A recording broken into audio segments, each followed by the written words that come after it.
Was there an Adam? Was there an Eve? Or did we evolve from what we conceived? Either way... Hey, everybody, this is Harvey Sluggo Wasserman.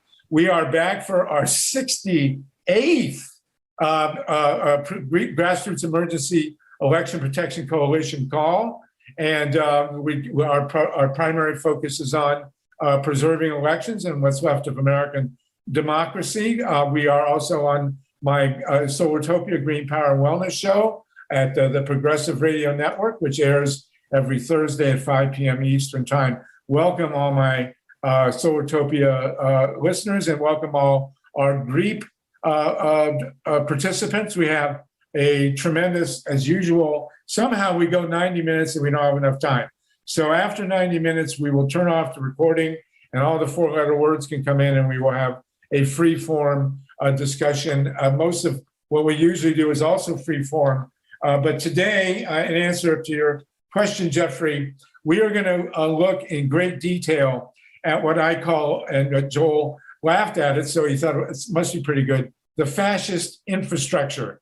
We have talked a lot about these calls on how people's organizations tend to be in silos, that people tend to work on different things and don't fully communicate with each other, and therefore the progressive movement is weakened. So today, we also tend to get really hot and bothered for good reason about terrible pieces of our American electoral structure. And so what I want to do today is give an overview of the 14 key pieces of the Steve Bannon wet dream of a fascist America. And I will do that piece by piece, and we can get through it.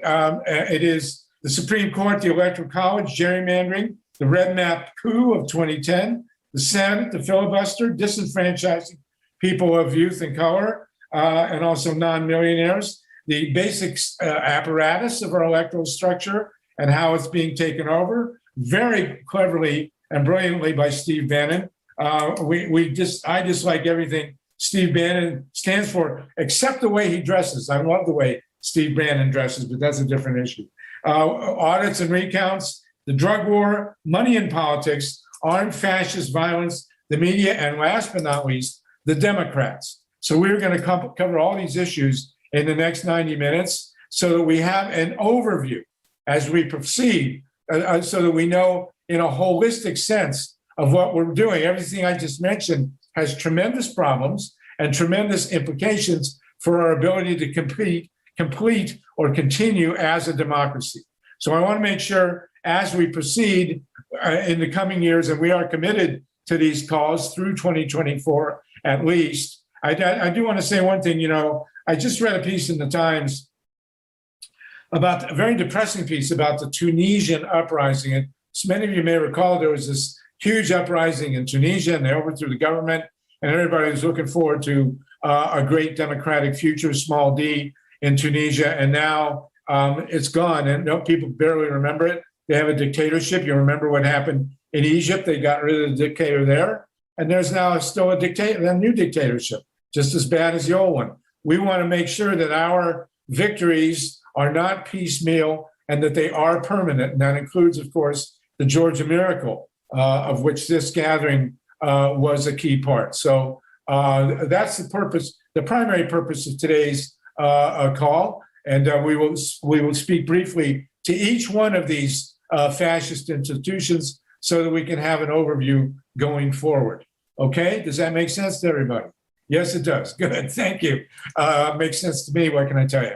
And it was in the thing we sent out. We had a number of new people with us today. Glad to have you all aboard. We have 60 people on the call, and we do have one very important person. Now you're all important. One more important than everybody else right now is Mike Fox. We run these calls in conjunction with the Progressive Democrats of America, and Mike Fox is doing a major event in the next while. So, Mike Fox, you want to come on, introduce yourself, and tell everybody what you're doing before we assault the fascist infrastructure in great detail. Thank you so much, Sluggo. Can you hear me? Yes. Excellent. My apologies, gang. I've got some sort of tech wonkiness going on with my camera here, so you don't get the joy of seeing my face. Trust me. You're not that great looking anyway, so it's okay. Precisely. So, okay. Face made for radio. All right, I'll be really brief here because I'm double booked with a congressional office right now as we speak. So let's dive in. Reason why I'm on this call is this coming Wednesday, something that will address many of the issues that Sluggo just laid out in regards to voting and elections. The Freedom to Vote Act and the John Lewis bill are going to be introduced on the Senate floor starting on Wednesday. In conjunction with that, there is a nationwide coalition that includes not just PDA, but we're talking the League of Women Voters, we're talking Public Citizen, all the major lefty organizations out there are pushing the following. Starting on Wednesday, there is a relay rally march deal going through the state of West Virginia into Maryland, from Maryland into DC, and on Saturday, there'll be a massive rally in DC. I'm about to throw in the link.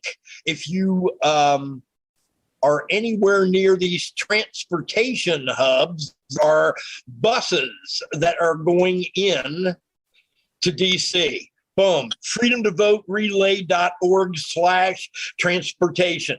Go to that link. You will see buses that are heading to DC this coming Saturday. You will likewise see ways to participate in the Wednesday through Friday across West Virginia into Maryland and into DC relay. You don't have to walk the whole way. They're doing bikes, they're doing wheelchairs, they're doing everything. So bottom line, please do get involved in that. We likewise have a phone bank going, pushing people, our PDA people especially, pushing people out to participate in any element of that. So hit that link. You'll get more information on if you want to jump on a bus and make it there. We've even got in Atlanta, there's an organization that's paying not only for the bus, but also for hotel stay. So if you're anywhere near Atlanta, jump on that bus. It's a freebie. All you got to do is pay for food. And otherwise, get in contact with Mike Fox. I'll put it in here one more time. Mike Fox at pdamerica.org. Boom. Hey, there's a question in the chat. Should a New York City person go to DC or do the New York City rally? It's not a New York City rally. Do DC, jump on the bus going from New York. Okay. Anybody else? Anybody want to raise a question? Mike, is that it? Anybody want to ask Mike anything about this march? It does underscore the fact that the Freedom to Vote Act is coming up. There may be a vote on it on Wednesday. Is that right, Mike? Bingo. We know it's going to the floor along with John Lewis's bill. Now, do we know if the vote will go that day or will there be a lot of negotiation? Probably the latter. And one of two things will happen is absolutely perfectly timed. One of two things is going to happen. Either we're going to get what we want and Saturday is going to be a big fat party, or we ain't got what we want yet. And it could very well be that the filibuster is an issue. So that'll be the main theme on Saturday. So bottom line, absolutely huge, pile on, pile on. If nobody has any questions for me, I have a question for the group. Who's going to participate in that? Type into the chat if you're going to participate. Is there a way to participate by Zoom or electronically? Nope. Oh, Eric in New York says he's likely to. Mila's going to make calls. Thank you, Mila. Email me at mikefox@pdamerica.org and we'll keep you cranking. Thank you. All right, Eric, great stuff. Let's hope to God it passes. There was a column in the Times about this, about the act, the law. Jamie Boulay, is that his name? Had a piece in the Times about it, and it was a very powerful piece, very important. I think I sent it to Steve, right? To post the link at least to that piece. So maybe we can look at that piece as well. All right, man. Well, good luck with this, Mike. Mike Fox, thank you so much. Thank you. Good luck with it, everybody. And you can see the link in the chat. Thank you, Mila, for volunteering to make calls, and Eric for going down there. We appreciate it. And the question then asked is, how do we overcome the filibuster. So let's jump into this. If everybody's ready, we're going to start. We're going to take a rapid tour through the 14 bastions of the fascist infrastructure: the Supreme Court, the Electoral College, gerrymandering, the REDMAP coup, the Senate, the filibuster, disenfranchisement, the electoral apparatus, audits and recounts, the drug war, money in politics, armed violence, media, and the Democrats. I'm sure I left something out, but I want to lay down a record of what we're dealing with here in a holistic form. We'll start with the Supreme Court. The Supreme Court really shouldn't exist in its current form. I won't go into the great history except to tell you that John Marshall, the first Supreme Court Chief Justice, actually he was the second, was appointed by John Adams because John Adams knew that Tom Jefferson hated him.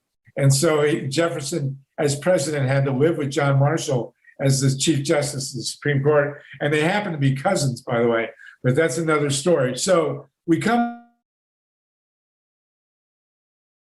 an appendage of the Republican Party. It appears now that Chief Justice Roberts, I use the term justice advisory, by the way. These people are not justices. But at any rate, Chief Justice John Roberts has made his whole career on voter suppression, as did previous Chief Justice William Rehnquist. And I will tell you a quick story. I had a Native American guy in Columbus who used to come to my classes, and he was a peyote roadman. And he went to with his grandfather to a Supreme Court hearing on the banning of peyote, and he heard Chief Justice Rehnquist say, and I paraphrase, but quote, "The First Amendment does not apply to Native Americans." Top that one, if you will. So we know what we're up against. It's the Supreme Court. It's an extreme 6-3 majority, extreme conservatism. There's been pieces out now about how Roberts is uncomfortable with a lot of this stuff. I will bet you that Roberts votes against overturning Roe v. Wade, but they'll still have the votes. And the chief force now, the intellectual force, if I can use that term in this case, is going to be Clarence Thomas. So does anyone have anything they want to say about the Supreme Court? We've got all kinds of movements out there to expand it, to shorten the terms, not have life terms, and whatever else. Does anybody want to chime in on the Supreme Court real quick? Justin, you had a hand up. Yes, it's worth mentioning at this moment that Wall Street Journal exposed 61 federal justices for trading stocks in the companies that they were actually ruling on. I thought it was required that the justices own stock in the companies that they're ruling. That's the next step. Yes, trade. Well, it depends on who's backing you. Right. Well, you know, of course, that Joe Manchin is making a fortune on everything he does. And I have a new column at Radio Supported News, by the way. Anybody that is mystified by Kyrsten Sinema, there's no philosophy there. She's just cashing in, man. She won the lottery. She will be very wealthy. She's not going to run for a second term. I will guarantee you she does not run for a second term. Jeffrey and then Lynn, real quick. Jeffrey? And then Joel. Anything you want to say about the Supreme Court, Jeff? Okay, so we got to figure out how to get it. Got to get it either balanced or to the left, balanced or to the left, or to support the people again. That's what we need to fix? Yes, and the little history. The Supreme Court has always been a right-wing force. We were spoiled. We grew in the late 30s. In 1937, Franklin Roosevelt attacked the Supreme Court and tried to pack it, and he just got crushed. But Franklin Roosevelt had this luck, and this court, for various reasons, moved to the left, including the surprise of Earl Warren, who was appointed by Dwight Eisenhower, thinking Warren was a conservative, and Warren went to the left, and Eisenhower wound up saying it was the biggest damn fool mistake he ever made. But the court swung back in the 70s with Nixon, and the court we're living with now is as bad as, well, it's not as bad as it's ever been. There were times where you had just total, all 9 were fascists. So at least we had 3 human beings on the court. Lynn Finerman? Yes, I just wanted to remind everybody that Stephen Donziger has been victimized by 2 Chevron judges, and I wouldn't be surprised if all 60 of those judges that Justin mentioned trade in Chevron, and this is a huge travesty. And I hope that everybody who can manage it will go to his free Stephen Donziger website and either donate, contribute a little, or sign petitions, or call up and tell Biden that it's a travesty, and also tell Garland. Thank you. Yes, put that in the chat if you would, Lynn. We appreciate it. I've read about it's a terrible situation. Joel Siegel? Yeah, in law school, I went to UNC Law School, and I used to challenge this one Supreme Court justice. And I used to say that the Supreme Court was, completely politically motivated, which was the purpose of the class. But when I would say we should therefore lobby the Supreme Court and protest, the students went up in arms. There's the radical Jewish guy, Joel Siegel, that guy who protests all the time on apartheid. But my question is, A, why are we giving them so much due deference when they don't deserve it? Number one. Number two, why aren't we protesting them? Number three, I don't see anyone in the media or any kind of progressives, slamming them for being now white nationalist, anti-abortionists. But we need universities and law schools to hold symposiums on the conflict of interest of when the Supreme Court, which is supposed to be objective, becomes a tool of the right wing. So I'm very glad that you're doing this, but I'm hoping that we can go further. Maybe if Thomas Poga is here, one of the courageous academics in our nation, we have to start really holding symposiums and calling them out and shining a light. Otherwise, people are going to say, well, they're independent and they're following the law. No, they're not. They're following the right-wing script. Right. And I have to point out that this is an important historical fact. And this all links together. We're going to talk about violence as a factor in our elections. In 2000, in Florida, you may remember, some of you are old enough to remember the Brooks Brothers mob that assaulted people who were counting the ballots, physically assaulted them, and stopped the ballot counting. And then the Supreme Court intervened with Bush v. Gore and gave the election to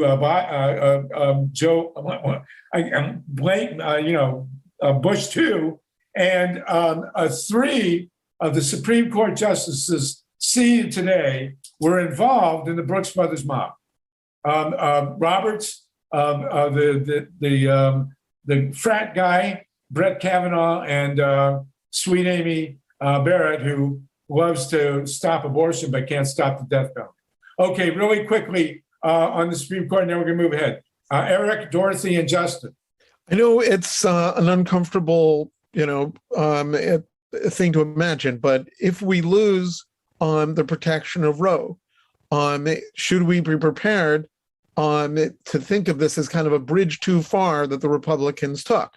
So, for example, could we imagine an organizing drive that could at least take Texas blue and getting a huge number of maybe relatively young women to abandon the Republican Party? I mean, it's a mess, but could it be an amazing opportunity for the left? It's a good point, and many people are thinking about that. Very good, Eric. Thank you. Dorothy? Dorothy, right? I just wanted to pick up on that Donziger again. Michael Moore has an incredible interview with him, and he is suggesting, and Mike Fox, maybe PDA wants to get involved in asking constituents, especially those of us who have members on the Judiciary Committee. Jamie Raskin has a letter asking the DOJ to intervene in this, and I think that the PDA needs to take action, and I've already tried to get a hold of Ted Lieu about it. But this is crazy what's going on with Donziger. A perfect instance of conflict of interest. Robert Desmarais? Yes, it's time to expand the court and impose time limits. We can do that. Well, I think that there at least should be a limit on brain death, if not actual death. So there should be some kind of test. Steve Caruso, and then Justin, and we're going to move on. Steve, you're muted. Justice Stephen Breyer, in an interview with either 60 Minutes or PBS, stated that we should question the Supreme Court. You know, everybody takes it for granted that we're just supposed to, once the Supreme Court says something, we're just supposed to roll with it. And I keep trying to emphasize that for years, but obviously it's something we all need and know to do. Right. Well, anybody who thinks the Supreme Court needs to be put on a pedestal hasn't read Dred Scott or Bush v. Gore. Thank you. Justin LeBlanc, real quick. So the context in terms of your fascism infrastructure here is that a lot of these justices at the federal level and Supreme Court are Federalist Society members. And in the case of Stephen Donziger, Kaplan and the handpicked judge that he had for the house arrest that he forced this guy to be under on basically, well, literally trumped up charges. They are part of that same cabal and conflict of interest all over. So as a federal judge, Preska made a six-figure salary, but her husband, with Cahill Gordon's partners, earned nearly $4 million on average. And the couple was able to buy an $8.7 million three-bedroom penthouse on Manhattan's Upper East Side from disgraced former Bear Stearns chairman Rich Harriton, who had settled a civil fraud suit with the Security and Exchange Commission for $1 million before being barred from the securities industry. Why is that important? Harriton had resigned more than a decade earlier, but it added unseemliness to Preska's 2018 ruling that the Consumer Financial Protection Bureau, remember the 2008 crash, should be eliminated.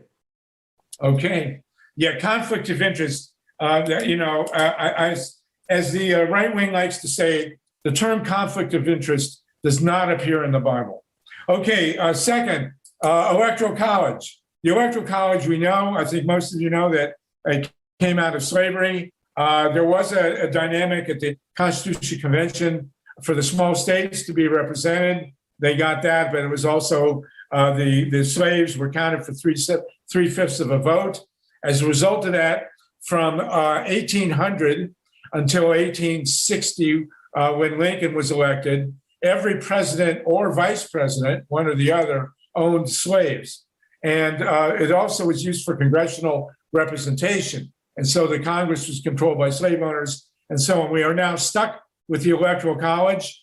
Six presidential candidates who lost the popular vote, and I include Thomas Jefferson in that, by the way,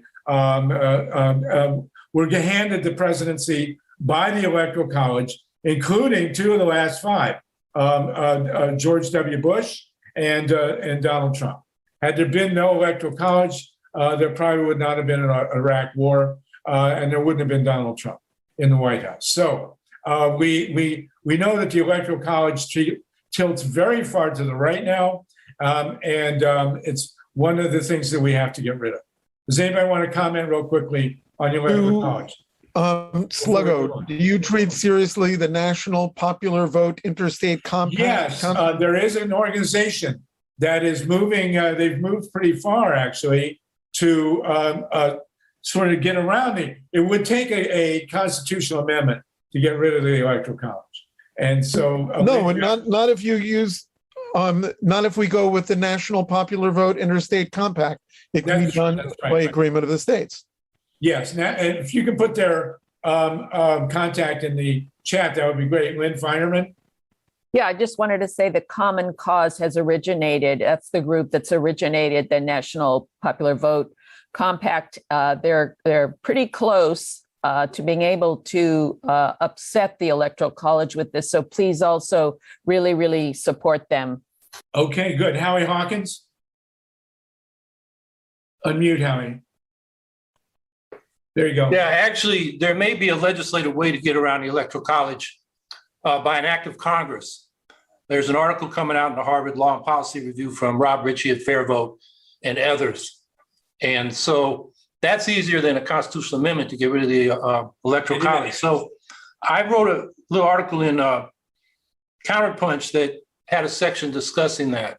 So I'm gonna put that in the chat and people can look at that. But we don't have to wait for a constitutional amendment. We can probably do it by legislation because there are provisions in the Constitution that give Congress the power to regulate those elections. All right, that's good to hear. Thank you, Howie. Joel Siegel? Yeah, I've been working with state legislator John Autry from North Carolina. And the movement here, it's not robust because there's no funding for it yet, because there's not a real serious movement to reform the Electoral College, but I think this is the beginning of that. The law they're trying to pass, I think someone just mentioned it, is if the General Assembly or the state legislature passes this particular law, all of the electors go to whoever wins the popular vote.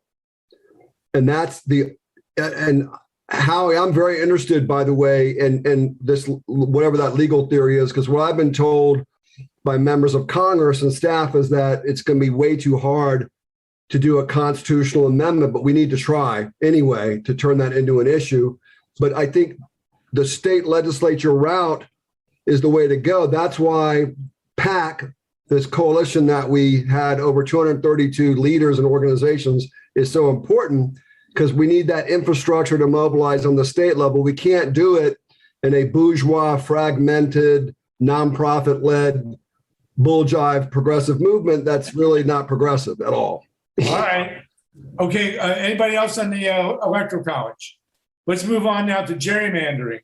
Gerrymandering, as you all know, was started by Elbridge Gerry. He was the governor of Massachusetts in 1812, and he drew a bunch of crazy congressional districts, and somebody said they looked like salamanders, and that's where the word gerrymander comes from. We all know that it completely. There was a term in England, by the way, it's called rotten boroughs. It was for the representation in the House of Lords and in Commons, and they were, just completely made up districts that had leaders that never changed. So gerrymandering has gotten infinitely worse. At least people are aware of it. The New York Times put the Texas gerrymandered nightmare on their front page. And does anybody want to comment on gerrymandering? I'm sure everybody's aware of what it is, but if you look at the Supreme Court, the Electoral College, gerrymandering, they're all of a piece, basically. And they're all designed to, disenfranchise people. Justin, you real quick, please. Yeah, so gerrymandering as a context, we talked about Electoral College. Apportionment is a huge thing. What number of people per what number of representatives kind of messes with the gerrymandering equation. But the main reason it's such a threat is really that a lot of these computer models are being made that take like 10 to 20 years to challenge in court. Yes, that's right. And the gerrymandering has been incredibly effective. And most people looking at what's going to happen in 2022 believe that gerrymandering could actually define the entire control of Congress. That's how bad we are. Now, we do have one example of a situation that works. It's in California. Actually, we owe a debt of gratitude to Arnold Schwarzenegger. It's been mentioned on this call before, but I'm not kidding. Schwarzenegger was the Republican governor. The districts in California are all gerrymandered by the Democrats. There were two referenda that established a multi-partisan, transparent commission that redrew the maps in California, and we actually have competitive races in California. Their situation was somewhat duplicated in Michigan, a little bit in Ohio, but the right wing is doing a very good job of subverting these commissions and making them dysfunctional. So we really have to watch that as we go along. Okay. Anything else on gerrymandering? I will come back to gerrymandering in a minute because of the REDMAP coup. The REDMAP coup happened in 2010. This is the next point on the 14 points of fascism here. So in 2010, the Koch brothers very quietly got with Karl Rove and two other manipulators. They figured out a relatively small number of state legislative races that they needed to win. They put in the money and they won these state legislatures. And then they used the control of the state legislatures to gerrymander the maps. And they killed Obama in Congress. They took over the Congress in 2010, and they permanently, or at least for the last 10 years, gerrymandered the whole country. And that's why you have the these extreme right-wing legislatures in Wisconsin, Michigan, Ohio, Pennsylvania, Indiana, and of course, West Virginia, is because they went in there and they used gerrymandering and they took over the legislatures. And Obama, I don't know if you remember, when he lost in 2010, he got up very Obama-like and said that, that he had just been taken a shellacking and kind of laughed at it. But the point is that was, to a certain extent, a permanent coup. Because if you read, as unfortunately I have, there's a paragraph in the Bush v. Gore decision that basically says that the legislatures can overturn and do whatever they want with the popular vote for the Electoral College. So this is where it starts to come together. Under Bush v. Gore, a state legislature can intervene and overturn the popular vote and choose their own electors to the Electoral College.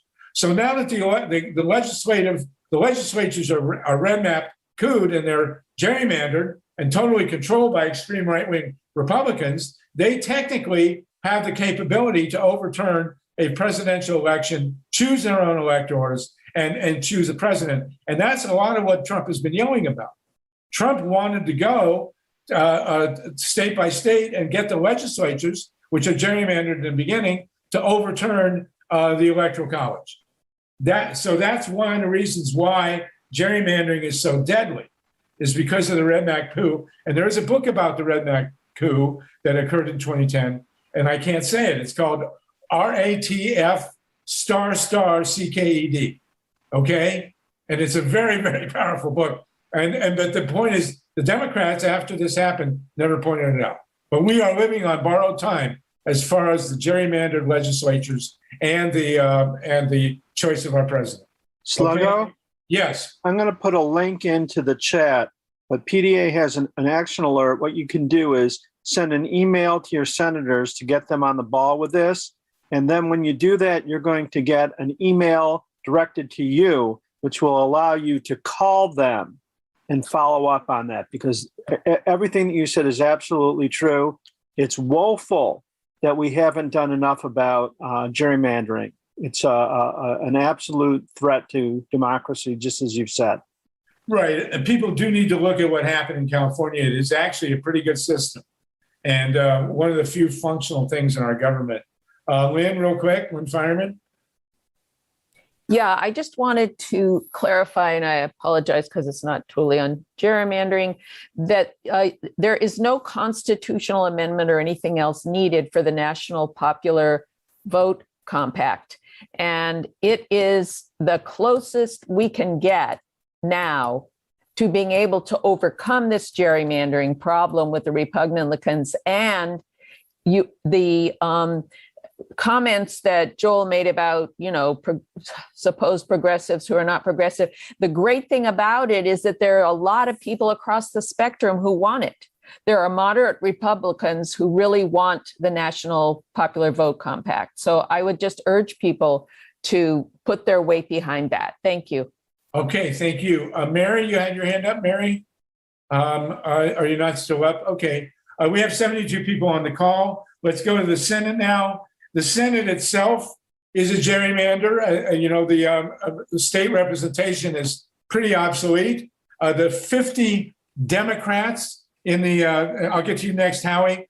The 50 Democrats in the Senate represent 42 million people more than the 50 Republicans. So the Senate itself is pre-gerrymandered. And here we are dealing with that. I won't say anything more about the Senate. I mean, if you really wanted to have a democracy in this country, you would abolish the Senate, because it's clearly undemocratic and should not be set up the way it is. And the Senate itself is a barrier to change, as is the filibuster, which I'll get to next. Howie Hawkins? You gotta unmute, bro. Yeah, I was just going to point out the guy that wrote that book, Rat Blanked, that you mentioned. He had an article in an op-ed in the New York Times looking at where they have independent redistricting and how the parties are still, getting their hands in there and gerrymandering. And he said the solution is proportional representation, which means you're elected from multi-member districts. Each party gets a share of representation proportional to their vote. They can't be gerrymandered. So I'll put the link to that op-ed in the chat. But to me, way to get rid of gerrymandering is to have proportional representation and make sure everybody gets their fair share of representation from the district they live in. All right, that sounds good. Thank you, Howie. George Ripley? George? Yeah, I was just wondering on all of these that you're going through this list, how many of them might point to the need for a constitutional convention? Well, I'm terrified of a constitutional convention because if the right wing ever took it over, we'd lose the Bill of Rights. Well, let's not let them take it over. But yeah, but well, let's get through it and we can talk about it. That's a good point. So, and in an adjunct to the Senate is the filibuster. Thank you for that, George. In the Constitution, the mode of getting a bill to the floor of both the House and the Senate was a majority vote. It was built into the. It's not in. It may actually be in the Constitution, but the procedure was, in order to have bill voted on, you needed, what a concept, a majority to get it voted on. In 1804, a guy named Aaron Burr, who was very much like Trump in many ways, made a speech, and in 1805, they opened the door, and the filibuster evolved in a really tortuous way. And we got to at one point, the filibuster actually required 67 votes. And in 1964, the Republican, Everett Dirksen, the minority leader of the Senate, got up and got 67 votes in the Senate to approve the Civil Rights Act. This is a Republican. I don't know if anybody can even imagine Mitch McConnell doing anything like that, but it was overcome. But the filibuster itself is insane. It's been used. It basically makes the Senate even more undemocratic than it already is. That's the reality of the filibuster. It's not like some isolated piece of, it's certainly not in the Constitution. The opposite is in the Constitution. The Senate over time, evolved it. Thankfully, the House does not have a filibuster, and we're lucky with that. So the filibuster as itself, again, is inseparable from the Senate or the Electoral College or any of this other stuff. Okay, Justin, I'm going to move on real quick. I'll get back to you in a minute. Okay, disenfranchisement. Oh, does anybody? Well, Justin, did you want to say something about the filibuster real quick? Anybody else want to say something about the Senate or the filibuster real quick? The one thing that I want to mention about the filibuster is that they don't have to do any work at it, right? They just send an email and now we can block all legislation across the entire country by 100 people. Yes, it used to be you had to get up and do, and the basic limitation on the filibuster was something known as the bladder, BLADDR, which meant that the guys standing up there filibustering, and it was all guys. I don't know if a woman has ever, there was a filibuster by a woman in Texas, but I don't know about the US Senate. But Strom Thurmond set the record for the filibuster, and then he just couldn't anymore. So there you go. Joel Siegel. Strom Thurmond. That's my imitation of him. Well, if you look at the best book I've read on the filibuster, it's called Kill Switch by a Senate Hill staffer who worked, I think, for Reed. And basically what he said was that the filibuster emanated just from mainly in the 60s and the late 50s. It was always used to block progressive legislation to impact African Americans when it came to voting. And then recently it was used after the Parkland massacre, when there was a really good chance the Senate was going to pass a bill to do gun backgrounds and reduce the clips of guns, and then they used the filibuster. So it's either used in a way to promulgate racist legislation or to stop, progressives from hurting, like the NRA. But it is definitely not in the Constitution. They used to call the question, which meant that's the end of the debate. But anyway, it really is a Jim Crow relic. It is indeed. Glenn Riley? Can you tell us your last name, Glenn? You're on mute, bro. Glenn? Okay, we'll get to you. I'm going to keep moving. Glenn, when you get unmuted, you can speak, okay? Okay, I'm sorry. All right, go ahead. Go. What do you got? Okay, anyway, on the filibuster, Al Franken this week on his podcast with a former Treasury Secretary mentioned that he's been talking to Steve Manchin about not so much abolishing the filibuster, but adding revising a tweak, which is the people that want to filibuster has to actually stay in the room and talk continuously on the subject, not Right. just about anything, but they have to talk about on the subject until a vote is taken. Right. And I have an amendment to that. I think anybody who's going to filibuster by doing that should be required to drink a gallon of water before they go up there. Okay, sorry, go ahead. What, Glenn, go ahead. What else? Glenn, did we lose you? Oh, no, that's it. Okay, thank you, Glenn. Okay. So after the filibuster, we have the disenfranchisement.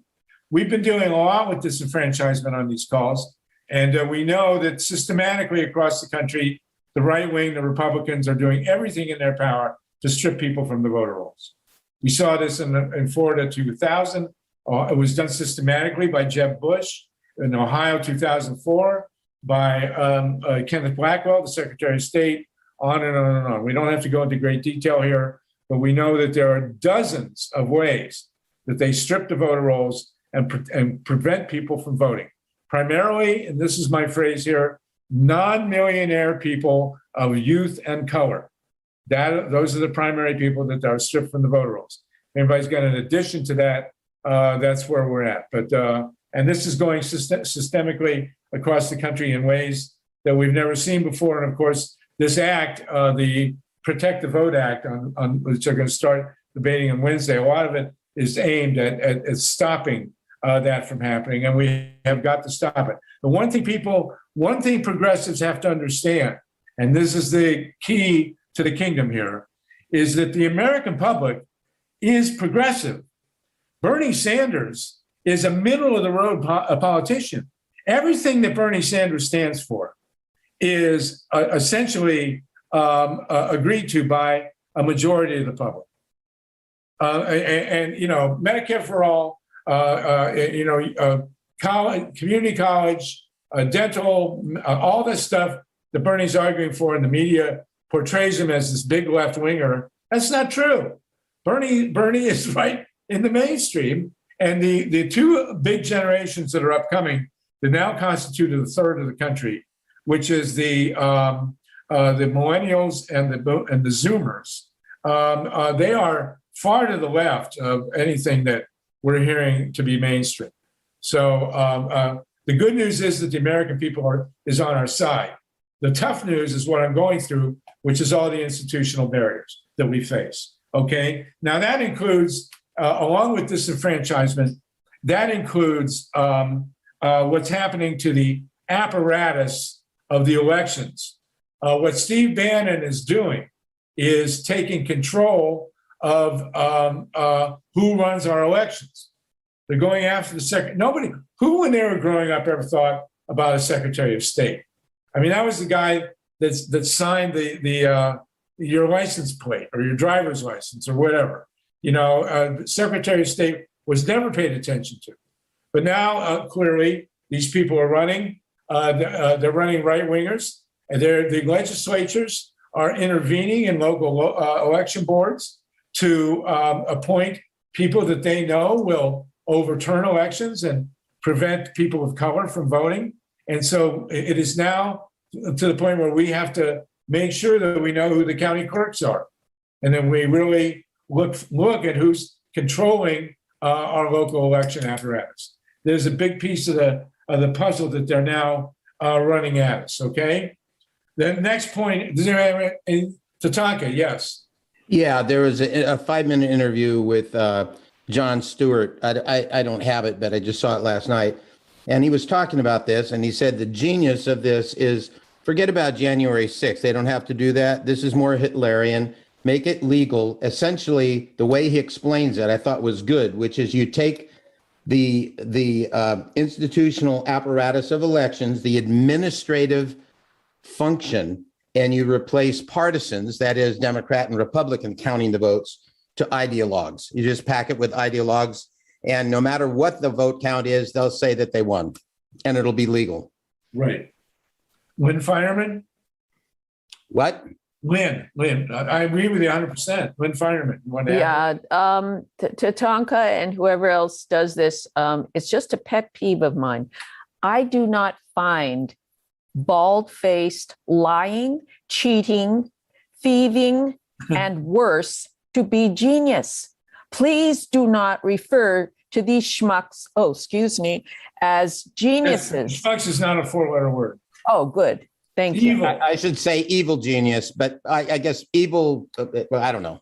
Anyway, all right. I get what you're saying, Lynn. Totally support it. I'll rethink genius. We need to find another word, okay? Lynn, if you'll come up with another word, that would be really great. A word that combines evil and really smart. Okay? Cunning. Well, no, but that's all right. Okay, Justin, real quick, and then we're going to move on to audits and recounts. So a lot of this depends on the fact that citizens don't stand up for their own voting rights. And one of the things that I've been talking with guys like Daniel Wolf at Democracy Counts about are things like citizen independent electoral commissions, where it's basically something that is completely independent from the rest of the bureaucracy, where we don't have to depend on parties running these shows. These are basically a civil service commission that runs things like the post office, runs things like elections, runs critical infrastructure that will allow our country to actually be, well, by the people. Okay, good point. And you raised the post office, by the way. I hope they ship Louis DeJoy overseas. That would be a really good package. I would support that. Okay, audits and recounts. I think Ray Lutz is on the phone. We just had a huge experience in Arizona, which was saved by three of our guys going in there, three of our people, and we do not in any way, shape, or form want to oppose recounts or audits. We want to make sure that the people doing them are sane and unbiased and can get the job done. We could never get, we killed ourselves to get a recount in Ohio 2004. I think I mentioned this before. We won a federal court decision. I was a plaintiff because they denied me my ballot. And the federal judge ordered the 88 counties in Ohio to deliver all their election materials to a repository in Columbus so we could have a recount of the 2004 election. And 56 of the 88 counties said their ballot materials had been destroyed, totally counter to federal law, and nobody was ever prosecuted. So we have developed, and I hope we do a guidebook on this out of Arizona with Ray, Steve, and John Brakey on how audits and recounts need to be done. But they are weaponizing audits and recounts, and we can't let them get away with it. In fact, we should turn it on them. So that's another piece of the pie. Anybody want to comment on that before we move next? Who was that? I heard Eric here. Go ahead. Okay. By the way, in between this and the next Monday or soon, I'd like to meet with you to walk through. I actually think in general, forensic audits are highly questionable. The idea that, you're going to have technologists where one of them is saying this database entry, this log entry means there was fraud, and the other side says no. It's the paper sampling of the paper ballots can be done safely. So I'd like to go through that with you sometime between these Mondays. So please reply to my email because I want to go through that. Ideally, with you involved. Okay, Ray Lutz and then Roberta Eidman. Yeah. Thanks a lot, Harvey, for bringing this up.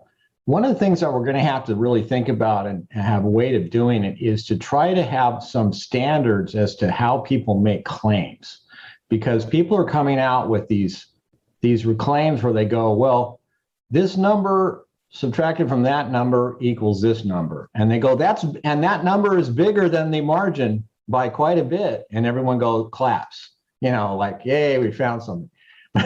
But first of all, the number was in some cases just a meaningless subtraction, didn't mean anything, or it's of equally, Democrat and Republican voters, which would just offset, and then the net result would be 0, or mostly Republicans in many cases, like the people that were deceased were mostly Republican. And so they still were saying as if, oh, we found all these deceased voters. Yeah, well, they were mostly Republican voters. So if they were all deceased and you got your way and they were canceled out, then it would have made the win even further for Biden. And in this case, you had even the Cyber Ninja result being acted like it was, they added this up, but they were missing so many ballots. It looks like, hundreds of thousands of ballots that were never counted, and they just dreamed up the answer. So we got to have some sort of like auditors, rule that you can't just come up with a number. You have to say, how would this affect the outcome? Would this have changed the outcome? Because if they were forced to do that, then a lot of these claims that are flying around would go nowhere. All right, very good. I think also you mentioned the key to audits, which is paper ballots. I mean, if we had had electronic ballots in this last election, nothing would have been possible, and he'd be in again. Roberta Eidman, please. Roberta, unmute yourself, Roberta. Thank you. Thank you, Ray. In keeping with I try to get a lid on these audits. I don't want them pulled out of the seat of the different pants of different people months downstream. I would like something similar to a lot of accounting or laboratory forensic groups, where there's nationally agreed upon standards for you to be counted as a test lab. So it would have to reach a consensus of your technical tools, your background, and I would like to see adding who's the owner, the management, top management of a so-called forensic auditing firm, so that they are not related to any of the candidates or power structures of a given state. And I would like to see if I'm making up a state, let's say it was Wisconsin, they get enough energy on the ground to say we need a forensic audit of 2022. Well, it has to come from one of those X number of firms nationwide that met the standards of the technical expertise to have data that could be held up in court. And they can't have any connection to the power structure of the state. And if they won't draw from such a list of third-party people, then it shouldn't be approved or accepted in court as a valid election audit. And I'd like to see, don't have a bunch of your right-wing friends get a big pile of money and say we're auditors now. If you haven't already passed through the bar, like a test laboratory for DNA or criminal sampling, we don't take you seriously, and strict chain of custody. So I would really like to make it really strict who could get involved in those kind of things and make it not be a winning attempt by Texas. Well, really, thank you. I mean, those are all important points. You really need a manual, an official manual with clear standards as to how recounts are going to be. And I think that Ray and what was done in Arizona really led a good way on that. You're muted again, Roberta. Roberta, you're muted again. Okay. Just one more thing. Yeah. I really want to take it to the level of criminal case qualifications, just like at the top level of forensic, not a local interpretation of the process. I really want to get very strict and make it not something that can be put together different in each state. That's Well, all. you should work, sign up with Ray and John and Steve, and maybe we can produce a document that will be worth preserving. Thank you so much, Roberta. George, Justin, and then we're going to move on. Yeah, question for Ray Lutz on those. I keep seeing this figure bandied around that maybe 300,000 ballots weren't even counted by the cyber ninjas? Could you explain that a little bit? Well, okay, here's the problem.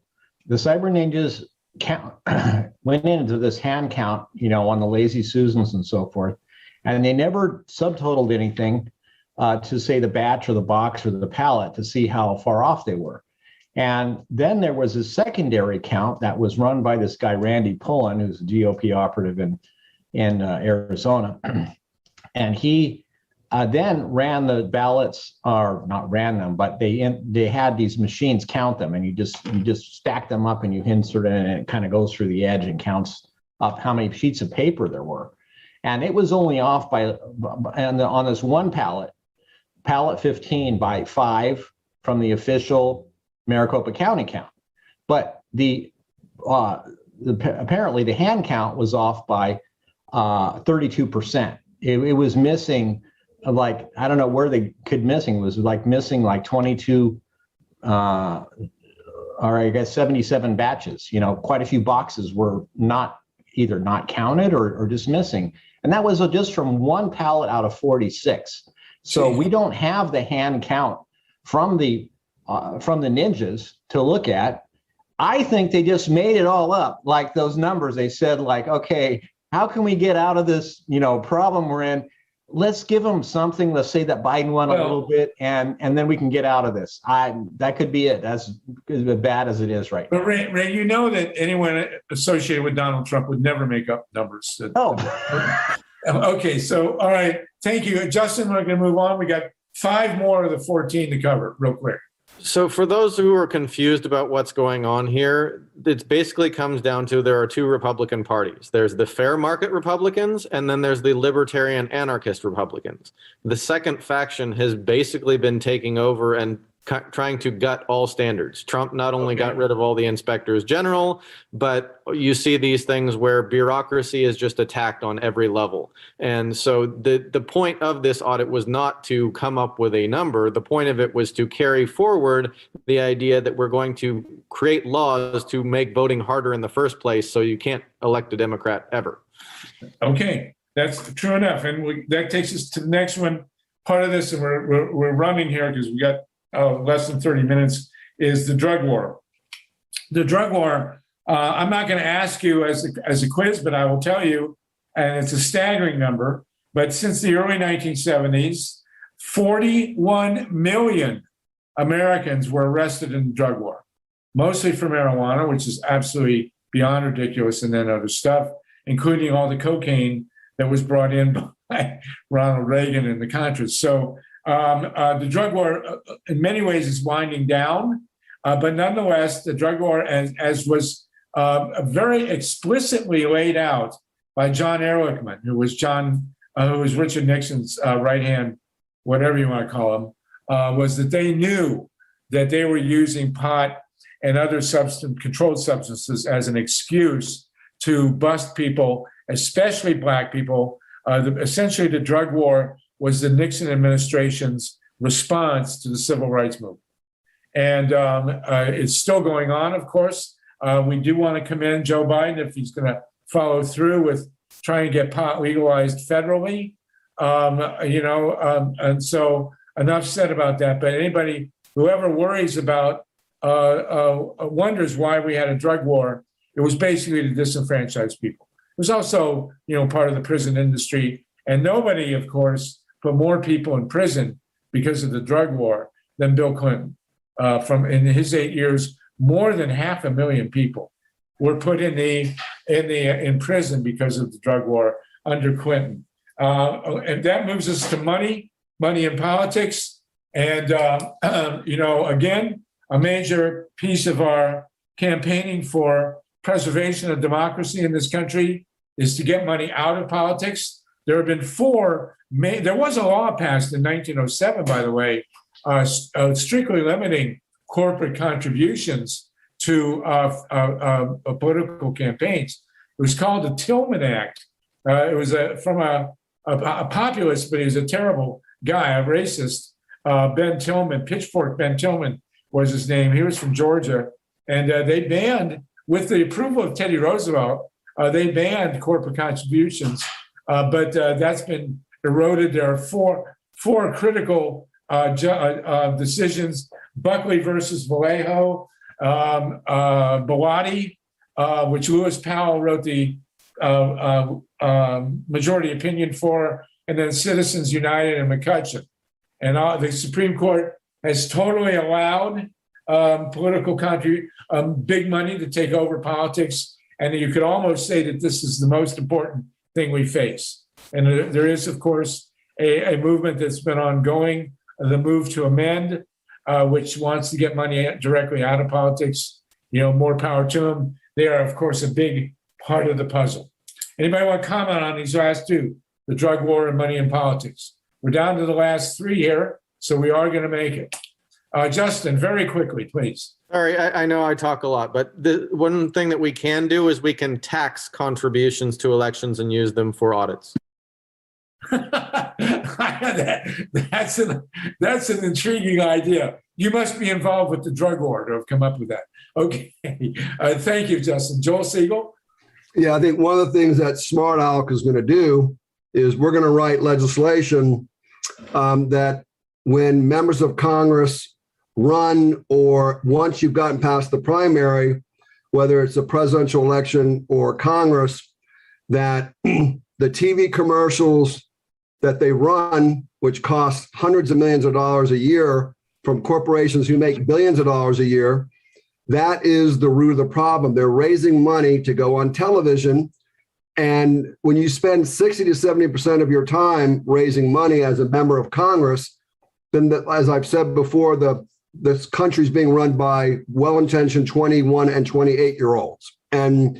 But it's the TV commercials. And if there's a bill that I think we might be able to get traction on, is to say, well, maybe they'll get some tax credits, but they should be showing most of those commercials at a dramatically reduced price. Otherwise, our nation is being hijacked by our commercial broadcast companies. That's all there is to it. That's where they spend most of the money.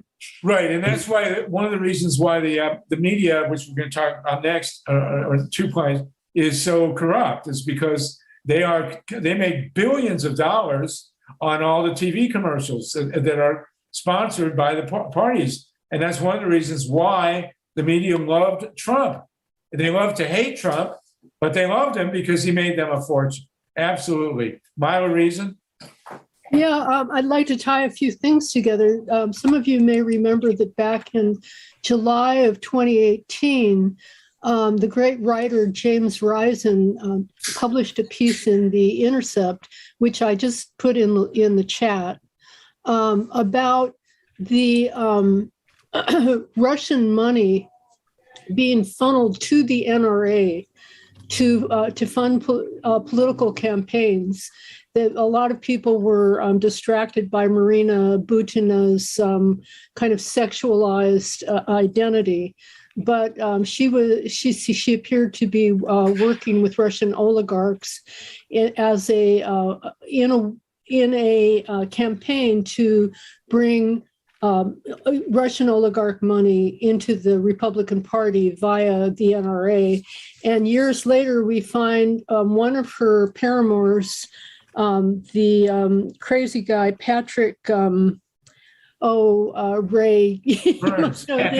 Patrick Burns, who was somehow involved with trying to discredit, or he was involved with the fraud, so-called, in Arizona. It all ties together. Yes, and we're dealing with, actually, the media is one of our topics. So let's deal with the media. I mean, the media is definitely warped by the political money that comes at them, and that's where most of the money goes. And it's ridiculous. It's also one of our gripes with the Democratic Party is they do all this fundraising, and the money goes in the media, and then their consultants get commissions on the ads that are placed in the media that persuade the media to discard people who don't have any money, like the Green Party. I mean, it's a really sick spiral. Tatanka?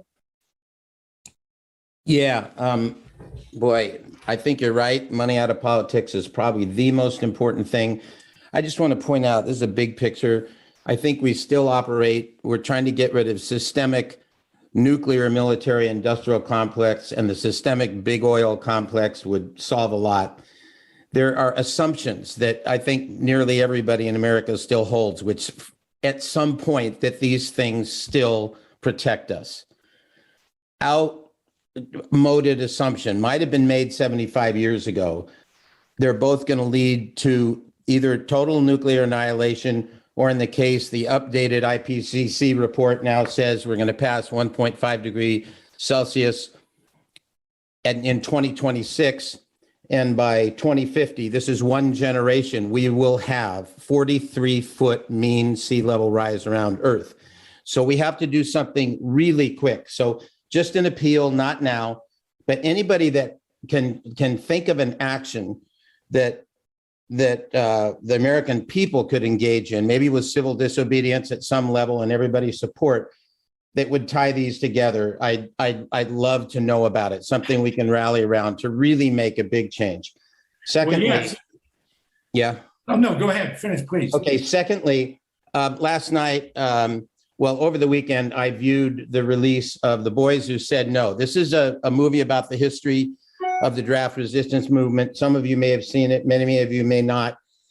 It's an amazing organizing movie. Judith Ehrlich, who is the director of The Most Dangerous Man in America on Dan Ellsberg, won an Oscar for that. It can be seen for free, and I will put it in the chat right now. It can be seen for free, everyone. Let's see. One day only, like the rest of today. Oh, maybe I put it in there already. I can't seem to enter it. Anyway, you can see it today. And in that movie, it has David Harris, Joan Baez, Martin Luther King, Dan Ellsberg. It's an excellent organizing movie and underscores the need for our progressive action coalition that Joel talks about. We need to build this progressive action coalition so we can make changes in Congress, write our own legislation. Can you read us that link? Can you read us that link? It's a long one. I just put it in the. I just put it in the chat. Oh, it's in the chat. Okay. Yeah, I'll do it. All right, great. Thank you so much. Okay, so actually we've tied together a couple things that I want to point out, by the way, that the military budget, they're yelling and screaming about a $3.5 trillion package for the public. And the military is $1 trillion a year. So if you go over 10 years, that's $10 trillion.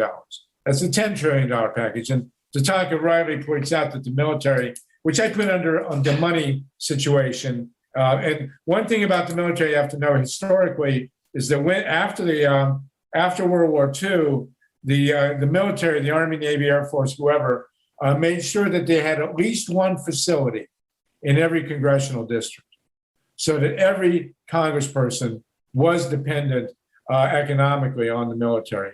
Okay, real quickly now, Eric, and then Jeffrey, and then so very briefly on Tatanka, in terms of direct actions that people can take. I was recently hired to build something called a decarb concierge system, where people could essentially hire an assistant whose job it is to nag the companies you buy from, the companies you invest in, the companies you bank with, to have a decarbonization plan. Would love to give a 5-minute presentation on a future Monday. Thank you. Thank you, Eric. Okay, good for you. Jeffrey, real quick. I did post The Boys Who Said No. Yes, there it is. Now. Boys Who Said No. Very good. Jeffrey, and then we're going to move on. Tatanka, this is for you. I have one good idea. How about we get the people in Florida educated on climate change, and that ignoring it could mean Florida will be all of Florida will be underwater. That's happening. There's no doubt that's happening soon. I've been to Florida. You try going and organizing in Florida. Actually, it needs to be done. Florida will be the first to go. There's no doubt about that. So we need to do the work there. Okay, we've talked a bit about the media as well, which was further down the list. So we're down to the last two, and we are going to make it on time. The next one is armed violence. And I think that people have to understand that armed violence has always been a part of American elections, certainly in the South after the Civil War or even before the Civil War. And we have some horrendous, certainly during Reconstruction and after, in places like Wilmington, North Carolina. There are places in Georgia and throughout the South where elections, you just got killed. There are 4,000, generally around 4,000 lynchings that are attributed to the Klan and other racist violence. Those are all having to do with elections.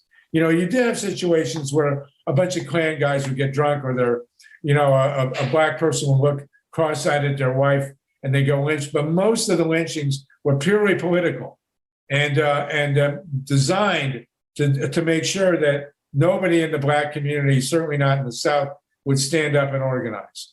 And we've seen armed violence. Well, it wasn't armed, but in Florida 2000, on November 22nd, by the way, the anniversary of the Kennedy killing, you had several dozen Brooks Brothers mob, along with John Roberts, Kevin Obb, whatever his name was, and Amy Barrett, who were involved. They weren't marching, but they were involved in the legal infrastructure, who used physical violence to stop the vote count in Florida and to change who became the president of the United States. And what we saw on January 6th, again, we can expect. You've got armed militias running around the country. I don't have to tell you. We will be seeing armed violence at the polls in the coming elections. It's something that look, the guys in Michigan marched into the State House with guns, for God's sakes. So this is something that we have to take very seriously. Finally, and I'll ask for additions. We do still have about 15 minutes. The Democrats. You know, how do we deal with the Democrats as progressives? You know, they take our money, they buy TV ads, which feeds back into the media and money in politics. Their consultants all get commissions on the TV ads they place. They lose elections. They just do everything possible to stand in our way. And you know, how many of you think that Mitch McConnell would stand for a minute for the filibuster if he was in the same, if he had a Republican president and had a divided Senate the way they have? So we are continually dealing with the Democratic Party. I will say that the beginning of it, if you're interested at all in the history, was with William Jennings Bryan, when we had a fantastic third party, the Populist Party, and he completely sabotaged the Populist Party. Then we had our very worst president, Woodrow Wilson, who used the Espionage Act to crush the Socialist Party and to put G.V. Debs in jail. And G.V. Debs was a socialist. He absolutely could have been elected president in 1920. And the history books do not pay attention to him. They always put him on the fringe. But the reality is that the Democratic Party was physically responsible for the armed, violent, unconstitutional crushing of the Socialist Party in 1920, which could have elected a president, which would totally have changed the nature of this country. And now let's look, you know, it's happened again and again. Look how the Democratic Party today treats Bernie Sanders, who I will say without hesitation is a mainstream guy. Everything that Bernie Sanders advocates is adhered to by a majority of this country at this point in time. And yet he's still treated by the media, by the Democrats as a fringe guy. So the Democratic Party has been for a century the number one barrier to progressive change in this country, with some exceptions. You have to both Franklin Roosevelt, who's really a more important force, was Eleanor, and John Kennedy, and a few others along the way. We have had progressive Democrats, no doubt about it, but we're going to have to deal with them. So that's my 14th point. There will be more. We have 13 more minutes until we turn off the recording. Joel Siegel, you're the man. Go ahead. Excellent, Professor Wasserman. I hope people have not minded this big academic overview, but I've seen so many people get hung up on one issue over another, when in fact, it's a holistic network that we have to deal with. So Joel, go ahead, please. Well, I hope that you can write a book about, like, even if it was a 150-page, 200-page book with your very funny the way you've written all your books that I've read, which are, you actually use humor, which most academics are bereft of. They're humor challenged. Well, that has to do with the drug war. And now that the drug war is winding down, maybe I can expand my horizons a bit. Go ahead. Well, so if you look at the history of the Republican Party, let's just say the last, I don't know, let's look at the Reagan Revolution. So the right-wing corporate America took over the Republican Party with Reagan. Then it kind of switched to compassionate conservatism, which I don't believe in. And then what I call the 1,000 points of darkness, which was the 1,000 points of light. Then it was taken over by the Tea Party with the ascendancy of a Black progressive, I think somewhat progressive president. There will be those who argue with me on that. Then it's been taken over by Trump. Now let's look at the Democratic Party. What attempts have been made to reform the Democratic Party? The most recent attempt was when the Progressive Democrats of America was founded around 2004. Mike Hirsch, who is an unsung hero of the Progressive Democrats of America, we met at conferences and we plotted and we planned about how we were going to move the Democratic Party to the left. And my responsibility in the Congress was to be the inside person. And my theory of change was to maximize the progressive caucus by pushing the progressives to not just protest, but to go into electoral politics. So Bernie Sanders ran twice because PDA asked Bernie to run. That's really what happened. Bernie did not wake up, eat some cornflakes, and say, I'm going to run for president. The PDA asked them to do it. This was all a design strategy. It's time for round two. Look, majority of us on this call are progressive Democrats. We have Greens, who I would call green Democrats, or maybe not. But there has to be, we talked about a constitutional convention. The next convention that we need to have is how do we overhaul the Democratic Party, because the Democratic Party, its base is progressive. It's just that the donor base, which is basically controlled by the Clintons, that's the problem. But we have to do what the Republicans did. Take over the party. If they could do it, then why can't we do it? Okay. Shalom Aleichem. Tatanka, and then George, and then Ray. And we have 10 minutes. Yeah. Actually, 8. So it's corporate capture. I mean, the Republicans finally said, let's stop lobbying and just buy a political party. That's basically what the Koch brothers and Exxon did, right? They own the Republican Party along with other moneyed interests. They only need a minority of Democrats. So if somehow we've got, and the progressives are the ones that represent the American people, because our candidates basically don't rely on large corporate donors. We have to convey that we are representing the American people. We have to convene and really get everyone out of the silos, working together, as Joel says. And then they only need a minority. We've got somehow the fact that Joe Manchin can, just like Trump, put his coal company and have his son manage it and still rake in $5.5 million this decade, as direct money to him, and nobody, that's fine. That's fine, because that's what the world is now. Everybody should have a corporate, support or something. It's too late. We have to make it sexy, popular, agreeable that our politicians shouldn't be bought.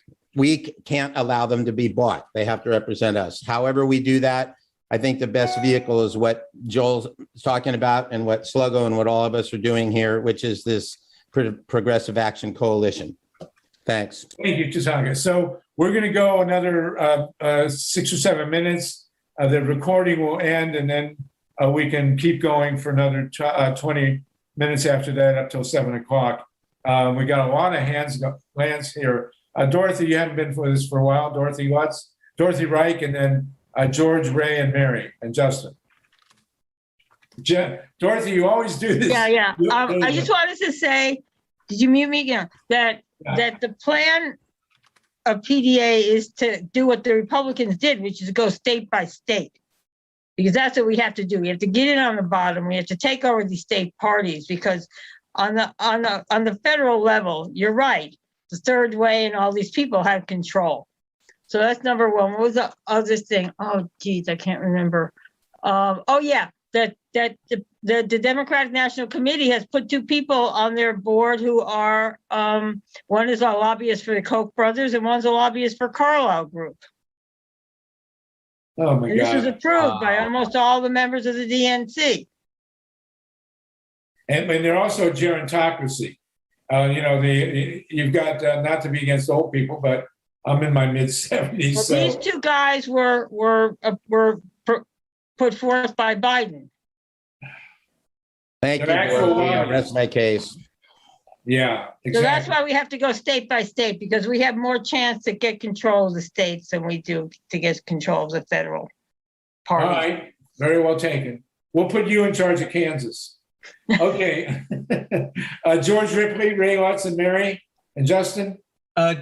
Harvey, I really liked the premise of your presentation here today. All the things the list of 14 things that are blocking progressive democracy. It's the fascist infrastructure. Could you maybe quickly, before the end of this, run through that list, just title by title? It's on an article I wrote at Reader Supported News, which I'll send you the link. But I can do it real quick. Oh, cool. All the people waiting. Before we go, all right, here we go. The Supreme Court, Electoral College, gerrymandering, the REDMAP coup of 2010, the Senate by its nature, the filibuster, disenfranchisement, the apparatus of the elections, which is being taken over, audits and recounts, ending the drug war, banning money from politics, armed violence, which we can certainly look forward to, the media, and the Democratic Party. It's listed in the invite that I sent to this meeting. The 14 points there. I don't know how I wound up with 14, but seems to be a popular number when you're doing catalogs of disaster. Okay, George, is that it? Thank you. Ray, Mary, and Justin. I just wanted to mention this one thing I've been noticing lately more than ever is that the Republican Party has, and a lot of the actors there have been, talking about a lot of progressive ideas and grassroots ideas and the like. And so that's what makes it tricky, is that they're starting to take over that concept and using it to manipulate people into going their way. So we got to get the message out in order to, we got to get this messaging thing. Joel, you're on track. We got to get the good messaging going, getting everybody together on a constant message. I'm on board with that. But yeah, so that I just wanted to make the note. I've seen this more and more lately. All right, good. Thank you. Mary Stonewall. Real quick, Mary, you got your hand there? Okay, go ahead. Yeah, I just wanted to somehow or other we still have 70. Sorry, Mary, we still have 70 people on this call, so that's a good sign. Yes, Mary, go ahead. Marvelous. I wanted to point out that the mandated vaccine, some states are doing it, some states aren't. Now states are having mandatory vaccine IDs in order to walk around the community, and you can get fines if you don't have it. We got senators now saying any state that mandates a vaccine ID must also mandate a voter ID. So now this has given them the backdoor they needed to get the voter ID approved, because you will not be allowed to vote unless you've had your vaccine, because you'll have to show your vaccine ID and then your voter ID in order to vote. Very interesting. Wow. Justin? So the counterpoint to what she just mentioned is the fact that we actually do have voter IDs in most states. It's just that Republicans don't actually accept the most commonly used kinds of voter IDs, like utility bills and so on and so forth. They keep trying to push for things which are difficult for people to get. So this is really the centerpiece, I think, of our messaging is access. That the people don't have access not only to their electoral politics, but to so many other things of American society. We live in two societies, and the Republicans want to push an elitist one. And Okay. Who was that? Someone was speaking up? Mary, are you trying to speak? You're muted. Okay, Alex Williams, are you new to our calls? Alex? Alex Williams, you got to unmute. Can you hear me now? Yeah. I just wanted to say, what happened? I had an idea. What about tripling the number of people in the House of Representatives? Instead of why is it stuck on 435? Yeah. And if we had more representatives, the districts would be smaller. People could talk to people easier, and it would cut out a lot of the need for a bunch of advertising. Because all that money that they raise in politics all goes to TV and social media and radio, and people got to get out of that, because you're never going to get money out of politics. It'll find a way in. People have to get in to get the money out. That's my thing. It's interesting. Okay, and of course they have to build a bigger capital, but that's an interesting idea. I appreciate that. Charles Panaccio? Charles, you got to unmute. Remember, if you want to talk, you got to unmute yourself. There you go. I kept trying and it kept going back. You're good. You're good. Yeah, Harvey, it's Chuck. I just wondered, what is your working, you don't have to spell it out right now, but where do you go for your working definition of fascism? I understand the institutional framework, but what about state corporatism, white supremacy, allegiance to right-wing churches, and so forth? Do you have a working definition somewhere? There are two. First of all, fascism itself, the word was invented or introduced into its current meaning by Mussolini. Right. And it was 5 words: corporate control of the state. That's what fascism is, technically the purest definition, corporate control of the state. Then there's a piece out, and I can't remember, I should remember it. I don't remember the author's name, but I used it in my classes. It's called the 14 Basic Points of Fascism. Brill, I think is the... Yes, it's out there. What's that? Brill, Lawrence Brill, I think. Yes, Lawrence Brill, easy to find. Misogyny is, of course, one, militarism. Having a funny mustache, that's a big part of it. Right. So, so yes, fascism does have a core definition, and you don't have to know Italian. And then it has those 14 points, which are pretty standard. But now we have our 14 points. And then, so remember, when you're fighting corporate, when you're fighting big money, when you're fighting the media, when you're fighting the Democrats, it's all of a bigger piece. So we're down to 640 now. We still have 69 people on the call. It's amazing to me. You always wind up with more than we started, which I like. At any rate, this has been the 68th count of 68 Grassroots Emergency Election Protection Coalition Zoom calls.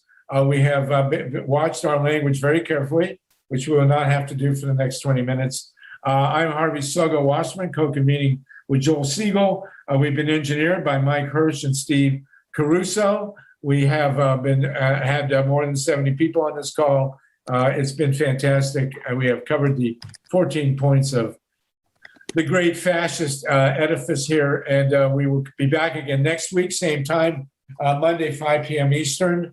I will actually be in California, and we will, again, we're especially going to visit the progress of the legislation, the America Vote Act, and others that will be introduced between now and then.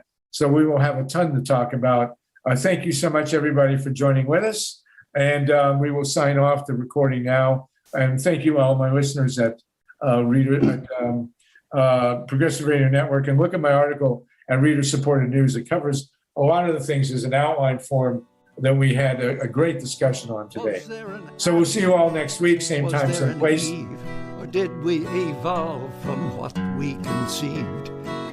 Either way, we got what we needed when the sun shone down on the Garden of Eden.